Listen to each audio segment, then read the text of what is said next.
Hello, greetings mga kababayan. Harinawa sa mga oras na ito, sa mga kayo naroroon, kayo ay nasa mabuting kalagayan. Sa mabuguhan palumbuat, hindi po nakakilala pa sa akin. Ito pong muli sa Atty. Ruel Luong ng Batas Pinoy. Ang ating pong channel ay sa pong Legal Aid Public Service Program ng inyong lingkod in collaboration with Integrated Bar of the Philippines, Manila Port Chapter. Paalala lang po, ang ating po na pag-usapan o natalakay o tinatalakay sa ating mga videos ay huwag po niyong may turing isang legal opinion bagkos consider discussion for information and academic purposes only.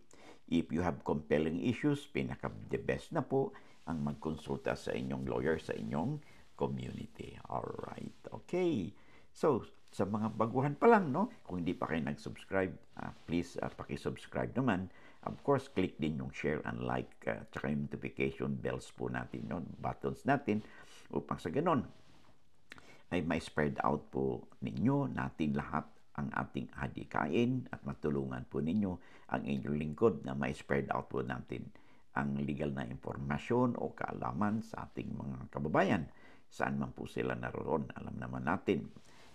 Sa ating mga kababayan po, nasa iba-ibang pong panig tayo ng mundo at iba-iba po ang ating mga time zone, So, hopefully, pag na-share po sa kanila, sa inyong kaibigan, kamag-anak, kakilala, ay sila din ay may mapulot na mga aralin sa ating pinag-usapan. Sabi nga natin ay lamang na ang may alam sa batas. Alright? So, bago tayo magpatuloy, I would like to borrow your time. I-promote ko lang po yung ating libro, yung Legal Handbook, Daily Law, Companion for All. Okay? Ito po ay extract ng mga batas, na maaaring na pag-usapan natin, na sa ating mga videos, that you could use for your reference, mga extract po nito, that maaari po inyong i-research, kung mayroon kayong curious kayo sa isang batas, you could make use of these materials as your handy reference, as a starting point kung gusto nyong magsaliksik pa o malaman pa tungkol sa mga sa mga batas, na ating natalakay na. Okay? This is published by Central Books, yung ating publisher. Hardbound po ito. They have branches in Quezon City, Makati, Manila, Mandaluyong. At saka meron sila sa Davao and sa Cebu rin, Of course, you can also order sa kanilang website www.central.com.ph. Okay? I was also informed sa atin ng mga readers po natin na meron po itong available daw, nakabili siya ng copy nito sa National Bookstore. Okay?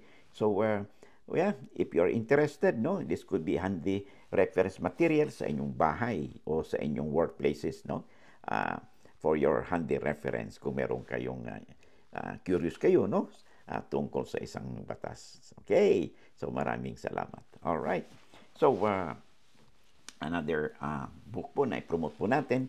Ito po, yung ating handbook on the Code of Professional Responsibilities and Accountabilities, ito po, SIPRA kung tawagin. This is for lawyers, panyeros, panyeras.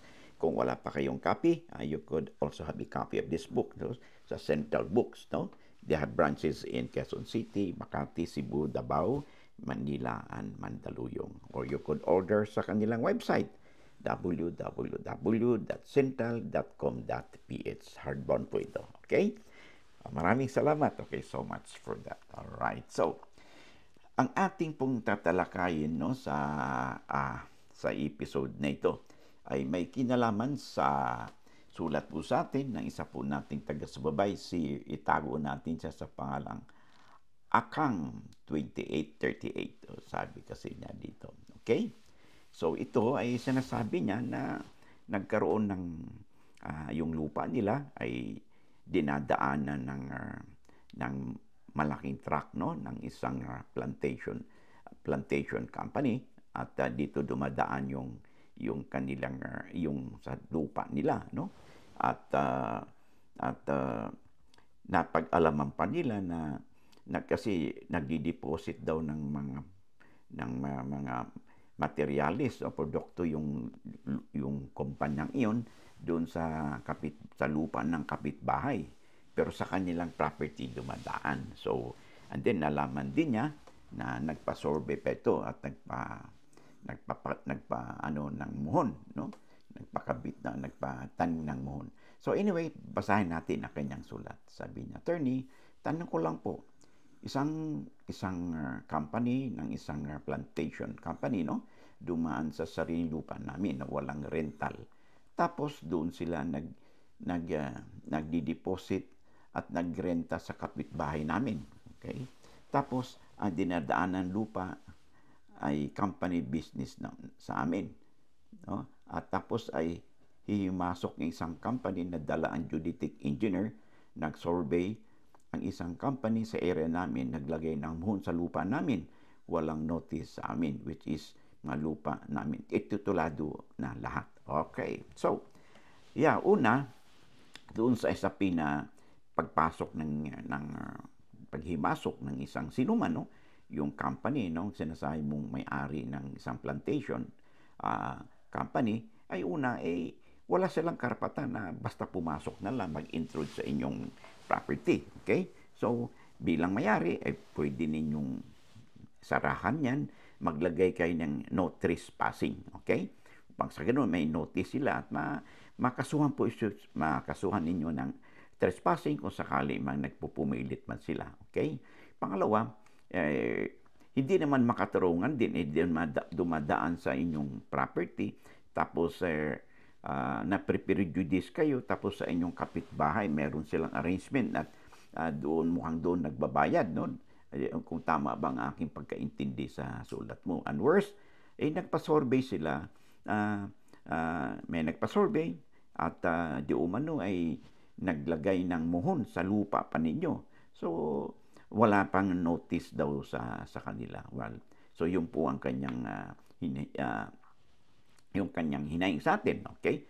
Una, tulad ng nasabi natin, okay? Dalawang major issues dito, okay? Dumaan sa property nyo nang walang pahintulot. So, palagyan nyo ng no trespassing, okay? Signage, upang sa ganoon ay makasuhan ninyo, no? Kung sakaling tutuloy pa sila, or lagyan nyo ng fence, okay? Para hindi sila makadaan. Secondly, okay, doon sa nagpa-survey, kung doon naman sa inyong pati sa pagtanim ng muhon, doon sa lupa ninyo, this could be a clear case of an act of land grabbing, no? Kinukunan kayo ng area sa inyong lupa o nagkaroon ng encroachment. Lalo pat sinabi mo na titled naman yung inyong property. Okay? So, ang maaari mong gawin din ay magpa-survey kayo, no? Relocation survey, upang sa ganun, at saka verification survey, upang sa ganun, ma-confirm ninyo kung yung bang tinanim na muhon is within or outside your property boundaries. Okay? Kasi sa pamamagitan lamang ng pagkaroon ng verification survey, no? Relocation at saka verification survey, ay malalaman talaga kung sino bang nakapag-encroach, no? Sa inyong property, no? Sa inyong karatig na mga property owners. This is common po na nangyayari. Okay?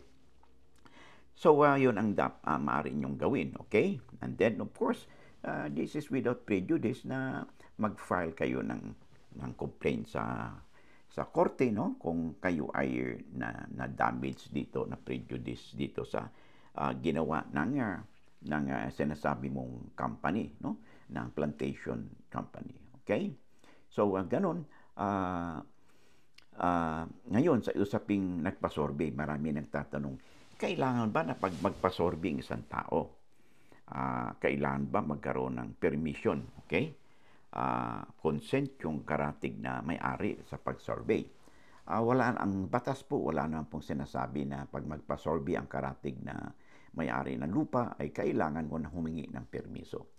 What the law provides or common sense, no? Is that magbigay lang kayo ng notice na upang sa ganun, yung karatig na property owner naman ay they will be alerted at kung they want, ay pwede silang mag-observe, no? Sa gagawing pag-survey, no? Upang sa ganun, doon pa lang sa pag-survey, kung hindi kayo sang-ayon doon sa kanilang pagtatanim ng muhon, ay mai-register na kaagad ninyo ang inyong objections. Okay? But nonetheless, okay, kailangan talaga ay mag-coordinate kayo, no? Sa isa't isa kung sakali magkaroon ng pagsusurvey. Wala namang mawala kung magbigay kayo ng notice. Okay?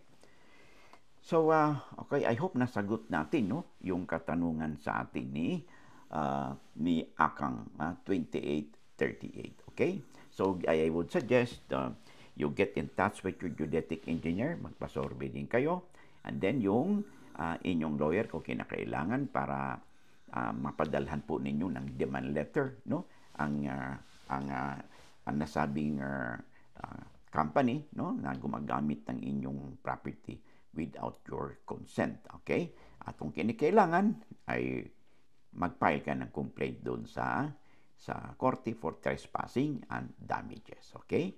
So hanggang dito lang muna tayo, and I hope Akang nabigyan natin ng kasagutan ang inyong katanungan. So hanggang dito muna tayo, and again, thank you very much for your time, and I hope to see you again in the next either live streaming po natin or sa next video po natin or mga shorts video materials po natin. Hanggang sa muli at maraming pong salamat. God bless.